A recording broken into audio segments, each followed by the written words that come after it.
السلام علیکم رحمۃ اللہ وبرکاتہ۔ دوستو اگر چینل کو سبسکرائب نہیں کیے تو کر لے اور ایک لائک ضرور کرے اگر ویڈیو پسند آئے تو۔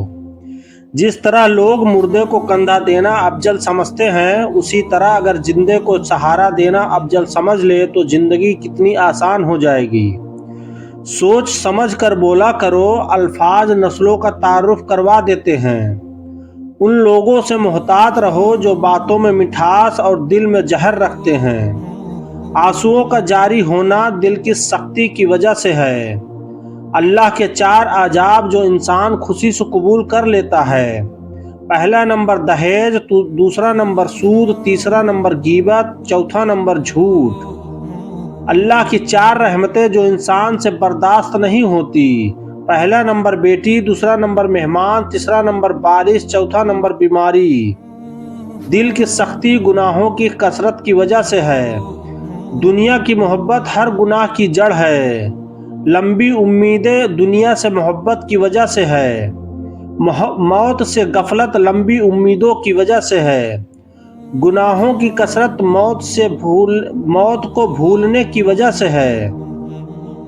اولاد کی وفا بڑھاپے میں پتہ چلتا ہے۔ دوستوں کی وفا مصیبت میں پتہ چلتا ہے۔ بات ذرا تلخ ہے پر حقیقت ہے۔ شوہر کی وفا بیوی کی بیماری میں پتہ چلتا ہے۔ بھائی کی وفا شادی کے بعد پتہ چلتا ہے۔ بیوی کی وفا شوہر کی غربت میں پتہ چلتا ہے۔ بہن کی وفا جوانی میں پتہ چلتا ہے۔ اہل جنت کی 4 نشانیاں: مسکراتا چہرہ، دوسرا نمبر نرم زبان، تیسرا نمبر رحم کرنے والا دل، چوتھا نمبر عطا کرنے والا ہاتھ۔ جنت وہ واحد شاندار جگہ ہے جہاں جانا تو سب چاہتے ہیں مگر جلدی کسی کو نہیں۔ مطمئن زندگی گزارنے کے لیے لازم ہے کہ اللہ تعالیٰ نے آپ کو جو نعمتیں دی ہے ان پر رب کا شکر ادا کیا جائے۔ اگر یہ بھی نہ ہوتی تو کیا کرتے؟ کسی دوسرے کے لیے تلاش کرنے والے کی ذات پر سکھ آسمان پر برستے ہیں۔ اللہ تعالیٰ ماضی دیکھ کر نہیں تڑپ دیکھ کر عطا کرتا ہے۔ روح نکلنے کی شروعات پاؤں سے ہوتی ہے تاکہ انسان بھاگ نہ سکے، اور آخر میں آنکھوں پہ تاکہ وہ اپنی بے بسی دیکھ سکے۔ اللہ تعالی ہمیں سخت موت سے بچائے، آمین۔ حضرت علی رضی اللہ عنہ کا فرمان ہے، اگر زندگی میں دکھ نہ ہوتے تو میں اپنے اللہ کے ساتھ دعا کا رشتہ کیسے نبھاتا۔ بادلوں کی طرح رہو جو پھولوں پر ہی نہیں بلکہ کانٹوں پر بھی برستے ہیں۔ یا اللہ مجھے آخرت کے سنوارنے کی کوشش کرنے والوں میں رکھ اور میرے لیے اپنے راستے کو آسان تر فرما دے۔ زبان کا کہا دنیا سنتی ہے اور دل کا کہا اللہ سنتا ہے۔ نماز میں دل لگانے کا طریقہ: جب نماز شروع کرو تو زمین کو دیکھو، کیونکہ مرنے کے بعد ہمیں اس زمین کے اندر جانا ہے۔ رکوع کرو تو پاؤں کو دیکھو، کیونکہ ہماری جان پاؤں سے نکلنا شروع ہوگی۔ جب سجدہ کرو تو ناک کی طرف دیکھو، کیونکہ مرنے کے بعد سب سے پہلے ناک ختم ہوگی۔ اور جب بیٹھ جاؤ تو نظریں جھولی میں ہونی چاہیے، کیونکہ ہمیں خالی جھولی دنیا سے جانا ہے۔ جتنا تم میں صبر ہوگا اتنا زیادہ تمہاری دعا میں اثر ہوگا۔ اللہ سے معافی چاہتے ہو تو لوگوں کو معاف کر دو، بہترین فیصلے چاہتے ہو تو سب اللہ پر چھوڑ دو۔ جس گناہ سے رب ناراض ہوتا ہے وہ ہے باپ کی نافرمانی۔ حضرت عائشہ صدیقہ رضی اللہ عنہ نے نبی سے پوچھا کہ عورت پر تمام لوگوں میں سے کس کا حق زیادہ ہے؟ تو نبی کریم صلی اللہ علیہ وسلم نے فرمایا، عورت پر سب سے زیادہ حق اس کے شوہر کا ہے۔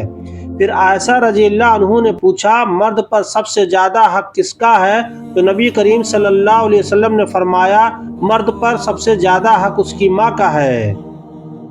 ایک روز جبرائیل علیہ السلام نبی کے پاس آئے اور کہا کہ میں دنیا کے سارے درختوں کے پتے گن سکتا ہوں، پانی کے قطرے اور ریت کے سارے ذرے گن سکتا ہوں، لیکن اس شخص پر اللہ پاک کی رحمتوں کی تعداد نہیں گن سکتا جو آپ پر درود بھیجتا رہتا ہے۔ نبی کریم صلی اللہ علیہ وسلم نے فرمایا جو جنت میں جائے گا نعمتیں پائے گا اور خوش رہے گا، کبھی غمگین نہ ہوگا، نہ اس کے کپڑے پرانے ہوں گے، نہ ہی جوانی ختم ہوگی۔ حضرت علی رضی اللہ عنہ کا فرمان ہے صبر کی دو صورتیں ہیں، جو ناپسند ہو اور اسے برداشت کرنا، اور جو پسند ہو اس کا انتظار کرنا۔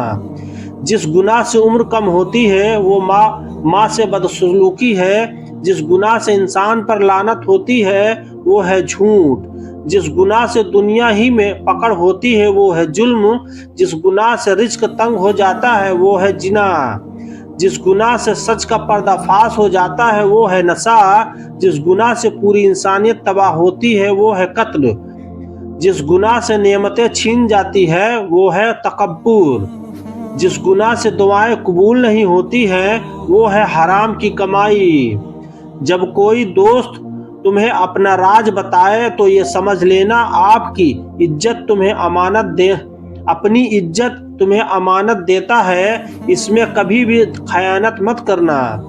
رابعہ بصری سے کسی نے پوچھا کہ کیا گناہگار کی توبہ قبول ہوتی ہے؟ تو فرمایا انسان اس وقت تک توبہ کر ہی نہیں سکتا جب تک اللہ تعالیٰ توفیق نہ دے، اور جب توفیق مل جائے تو پھر قبولیت میں کوئی شک نہیں رہتا۔ اللہ تعالیٰ نے اپنے حبیب سے فرمایا اپنی امت سے کہنا کہ میرا ذکر اپنی انگلیوں پر کیا کرے، جب تم اندھیری قبر میں تنہا ہوگے تو یہ انگلیاں آپ کی قبر کو روشن کرے گی۔ آپ نے فرمایا آباد رہے وہ شخص جو میری حدیث کو دوسروں تک پہنچائے۔ تباہی اور بربادی ہے ایسے تمام لوگوں کے لیے جو انسانوں کو تانے دیتا رہتا ہے اور ان کے عیبوں کی تلاش میں لگے رہتا ہے۔ مجھے اس شخص پر تعجب ہوتا ہے جو روزانہ دیکھتا ہے کہ اس کی سانس اور عمر کم ہو رہی ہے اور وہ موت کے لیے تیاری نہیں کرتا۔ شکریہ۔